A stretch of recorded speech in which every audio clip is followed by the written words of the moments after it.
bakumye abantu barundi harabaze cyane ibijyanye n'ibiciro by'ibifungurwa byaduze. Kujya kwidoga ntibikenewe gukora ibiciro bibarwa n'ibikorwa. Hama ikindi naco nabona yidoga ubusuma ubudandaza atari umurimyi arabyina. Umuntu yagiye ku isoko akadandaza umuceri yarimye n'amaboko yiwe 4,000 avuga ngo Imana yamugarukiye. Rega niyo ngorane iri. Umuntu abantu barabyina avuga ati no asiyapa ati uyu mwaka Imana yadufashije. Mugabo usuma urajegera. Nisito banyeshuri nyine cyo kuvuga ati tujye mu kivi twese.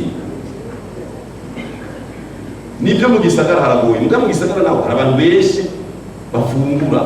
Mugabo rero ntabyo ibikorwa bakora sivyo kwiza umuyini. Kandi barajegera.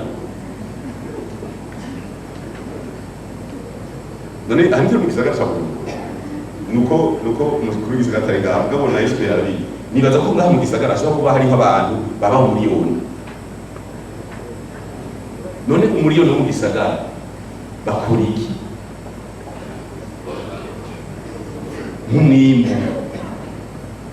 Nk'umwimbu bakora iki?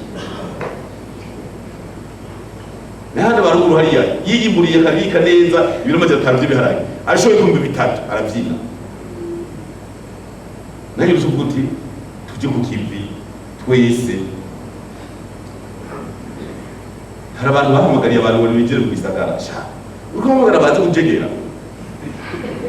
Eka kumye bagati twasabye yuko abantu bose nose ruguru abataci bakora ino turashima kabisa mu gihugu.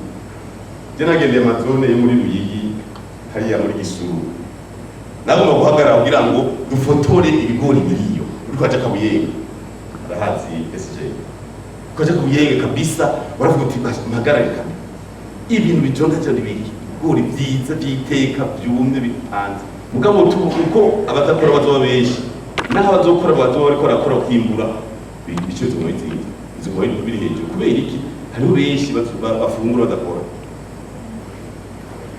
Bose rero twese tuje ku kivi twiza umwimbu.